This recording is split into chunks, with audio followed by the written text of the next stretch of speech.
Hi, I'm Kieron Gillen, and this is The Moment. You're so good at this. I'm keeping the laugh. Yo, everybody. Welcome to The Moment, a new video series on Sketch that finds creators joining to talk about the moment they knew some of their biggest projects were going to work, whether that's creatively, commercially, or some mix of both. I'm here with Kieron Gillen, my first victim. Are you ready for this, Kieron? Not really. I'm not ready. I live in a world of amusement, so I'm really not ready for anything. All right, let's get into the first book. It is Journey into Mystery, one of your earlier Marvel projects, and it brought you together with your eventual Die collaborator, Stephanie Hans, for the first time, amongst other artists like Doug Braithwaite and Pasquale Ferry. Really fun looking back through the artists that worked on a book. I actually forgot about some of them. Kieron, what was the moment that helped you realize that that book was going to work? Well, this is a really interesting question for all of them. With Journey into Mystery, I'm going to choose one that's quite late. I came to Journey into Mystery wanting to do something that was good. And that sounds a weird way of putting it. But like I was doing Uncanny X-Men, which was a book to prove that I wasn't a complete weirdo. And Journey to Mystery was, no, this one's for me. I'm going to, try to make people buy a book that's about this complete weird stuff. And we're trying to tie into all these crossovers and make it work. I had this big sort of plan of how it would lay out. And I explained it to my editor, Lauren Sankovic, who took over what was going on the book. And I said that basically this character called Leah, we're going to do something terrible to her in issue 18. And if we do it right, there won't be a dry eye in the house. You can hear my cackle there. Okay, hit issue 18. And it was a book that was always popular on the internet. It really had a very intense fandom. Hit issue 18, and my God, weeping tears, gnashing teeth, just lots of screaming, instant fan art of like trying to redo the wrong. And I sort of just wandered into the next room to tell my wife, yeah, the internet's really, really crying. They're very, very upset, and do you feel good? And it's like, no, I feel terrible. I didn't enjoy it at all. But it worked. That was the first big beat where I was like, oh yeah, now the entire end game's fine. Because that's the first bit which proves the plan is working. And that's where it counts. I think you're a writer who has become famous for really hitting readers in the feels. I would argue that Journey into Mystery was the first time that really happened in a major way with your Marvel work. Would you say that's the case? Would you say that's the first time where you were like, oh, I can hit these types of readers with big emotional beats and it's going to resonate? Yeah. I mean, the interesting thing about Journey to Mystery was I was forced into writing a character who was more emotionally open. The idea of Kid Loki was Matt Fraction's idea. And I presumed we'd get rid of it in like 6 issues or something, but no, we're going to stick with it. And I wasn't sure. Then I started writing. It was, oh my God, Fraction, this is a brilliance. Because what it forced me to do was write a character who was as smart and manipulative and clever, and like all the good stuff my characters regularly are, but also a 13-year-old. So everything was heightened. Everything was closer to the surface. So it gave me permission to show feeling as opposed to being very British and not. And that happened, that changed everything. In terms of like, oh no, I can now see this and allow me to approach the work in different ways and be more visible rather than my tendency to have characters whose masks crack, which I still do quite a lot. As in, it's quite moving when you've got someone who's like very icy then crack, but I also cannot do that. So yeah, absolutely. It taught me more than any single book I've ever done in my career, I think. All right, up next is The Wicked and the Divine. It's your Image Comics series with artist Jamie McKelvey, colorist Matt Wilson, and letterer Clayton Coles. What was the moment that helped you realize this one was going to work? Okay, this is completely the other end of the process. We'd come off like Phonogram, which is our kind of breakthrough weird indie work that, people got tattoos about, led to lots of stuff. We did Young Avengers, this kind of hit book, and kind of a hit cool book during Marvel now. But it had a vibe, it had big cosplay. That's the other reason you knew Journey to Mystery worked. And me and Jamie just wanted to launch an actual book because in terms of an indie book that will sell enough to actually allow us to do the Vertigo length 50-issue series we knew we wanted to, and we desperately wanted to do. That's kind of why we came into comics. And our generation of writers and artists just didn't get to do it, exception Jason Aaron. So it's our one chance, our one shot. So we were in the South Bank Centre in London with my friend. I was with Jamie, and we sort of just separated and we're heading somewhere else. And I just got looked at my phone and I got the message from Image that our orders had just come in at 55k. And I couldn't be like, oh! And of course I had to run all the way back down to sort of like tell, immediately thrown a party that night. We went to a party in the pub nearby, and it was just, we got our friends down. It's obviously a great launch. We're very happy with it. But it also, the basic mathematics meant that if we don't mess this up, we can do that.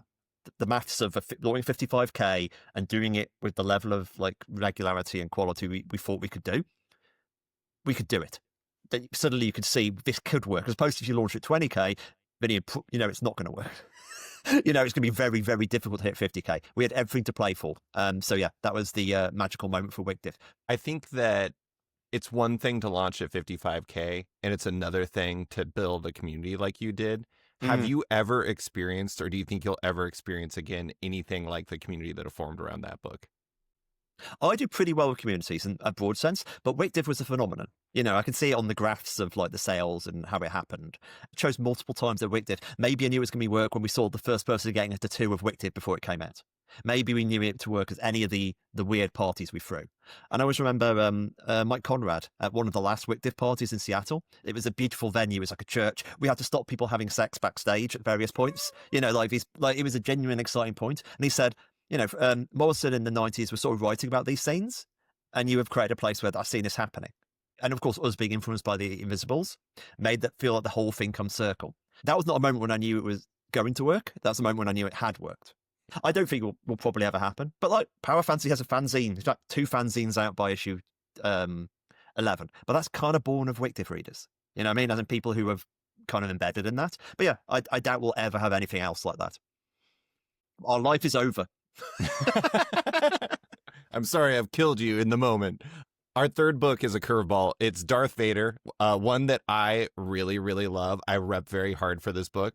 It's where you told the story of what our guy Vader was up to between Star Wars and Empire Strikes Back, and you did that with Salvador Larroca drawing every issue. Actually, I do want to note, every single creator on that book was on every single issue, which is bizarre and weird for a 25-issue book in the last, 15 years.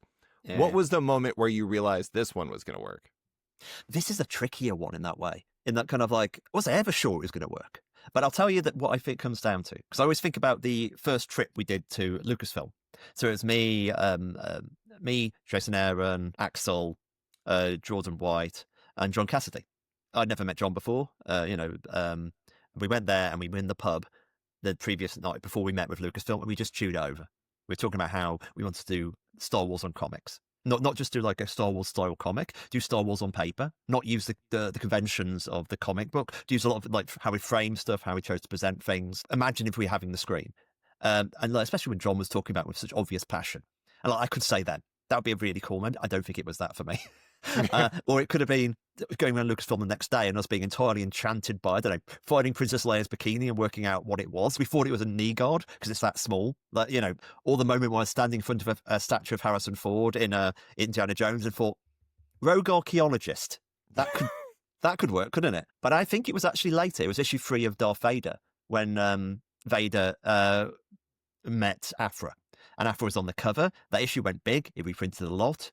And this is the moment when we introduced a character who was not a Star Wars character. And that felt like heresy. The idea of writing a character and make them stand next to Darth Vader and hang out just felt wrong. I just didn't believe it, and people bought it. And the second when people bought Aphra and the droids in the context of Vader and eventually Leia and Luke and everyone else, that was it. The moment that, I can tell this story because my parts are now working as part of the Star Wars universe.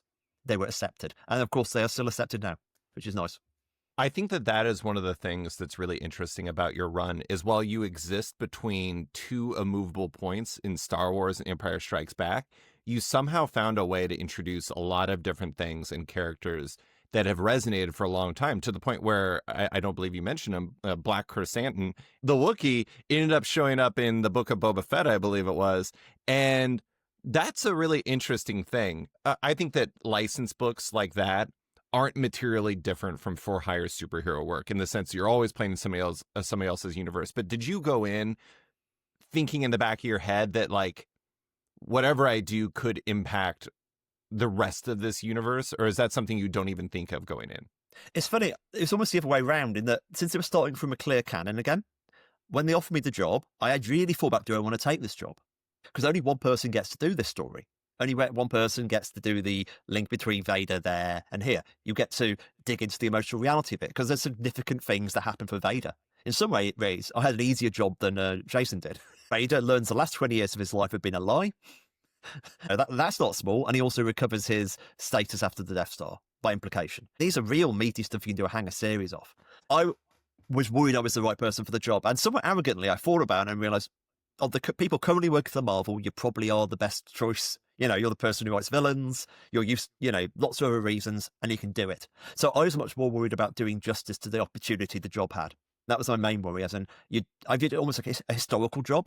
The idea I knew the end point and the start point. What is the logical thing to connect these two in the most dramatic way possible? So that's kind of what I saw. For me, it was like playing the blues, and yet I know how Star Wars goes. I'm going to do something simpatico with that. So yeah, it was worryingly natural. That's the actual thing that most scared. For a story that could have been, and basically, since Empire was the first movie I ever saw in the cinema, I'm writing my own entry into geek culture. You know, in a Morrisonian way, this is a loop in time. And it being not the most natural thing in the world. Like, you know, Luke using the Force to, you know, shoot the Death Star. It just happened. Lastly, we have Die, your Image comic series with artists Stephanie Hans and Clayton Coles. What was the moment where you realized this series was going to work? Part of me goes, I knew it instantly. I had the idea and was like, this will sing. And it was like when I was joking with Ray Fawkes and Jamie McKelvey in a San Diego clothes shop eating ice creams about the D&D kids. Like, whatever happened to them? They would be 40 by now. And that nagging at me, and then it's sort of clicking why the idea was nagging at me that evening, and the idea that maybe I lost myself in a fantasy world at the age of 16 and never came out. How did that hurt me? How did it hurt everyone around me? There's so much stuff there. And of course, I burst into tears because I always do. And instantly the idea of, okay, you do an adult story about the juxtaposition between child fantasies, adult realities, what is lost, what is found, all that stuff. It's such a very clear, pure plot driver. It will work. That's one answer. The other one is a bit more, that was the Die in theory. Die in practice, it became much weirder instantly. I wanted to write a clear character drama. It became this big sprawling history of RPGs and an RPG system off the side and everything else. So what actually clicked there is I was developing both at once, and I wasn't there's some period I didn't know which was the lead project, as I was doing an RPG and then doing a game of it, or vice versa. And they eventually became an Ouroboros and sort of ate each other and became one thing. And one of the moments they did that was I invented the Fallen, who were like one of the iconic villains in Die, and I had a few ideas where they came from. And in the game, I butted into a problem that this system is deliberately deadly. People die very quickly, but character death in RPGs is rubbish. You don't want to get people wiped out. And I sort of realized, wait a sec, how about like they get up as essentially zombies? And if they eat another player, they become alive. And Die is about that very hard question of what you will do to get what you want. And then suddenly, by solving the problem of player removal, player elimination from the game, and creating a much more dramatic endgame, I've also created a really interesting situation in the comic, because all the Fallen they meet are dead people. So I had Fallen in the comic as planned early on, before I realised the true name of it. And of course, they're called Fallen anyway. It's bits of Die you feel like they're called Fallen. I already put it there.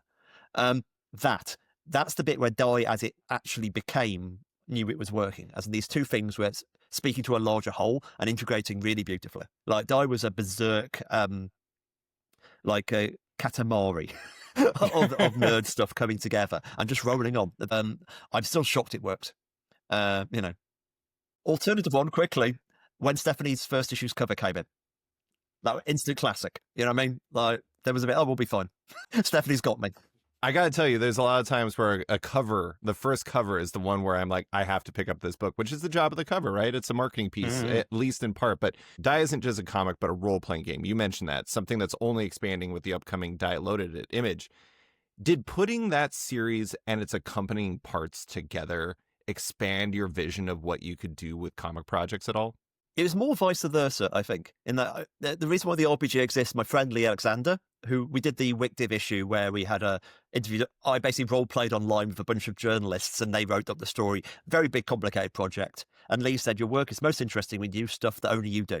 In other words, it's reliant on my skill set, which I picked up from being a journalist, from playing online games back in the 90s, all these kind of things, which maybe not many people have. And that was like, oh, okay. And that's where the RPG came from. The idea that most people wouldn't do this. Do it. Die feels like the answer to the call to action rather than vice versa. But it certainly taught me that it could be that, I guess, as in my instincts were right, that this is a thing that one could do. And yeah, there's so much about like comics being a very pure subculture where you can get away with things. I think that's what's most exciting about it, as in, why not do that? These creators doing things only they would do. And that's what makes me excited. And you go all the way back to the beginning of my career, where I deliberately chose Phonogram over another book as my first comic. Because Phonogram was if I only get to do one comic ever, it's that. And I think doing stuff only you would have any interest in doing is a really good magnetic north as a creator. Which sounds very hippie-like, but it's also kind of, I think, useful. Because if I was worth it, if I died like after doing Rue Britannia, I'd be happy. Because many people do their entire career without doing a work as personal as Rue Britannia was. Everything past that was gravy.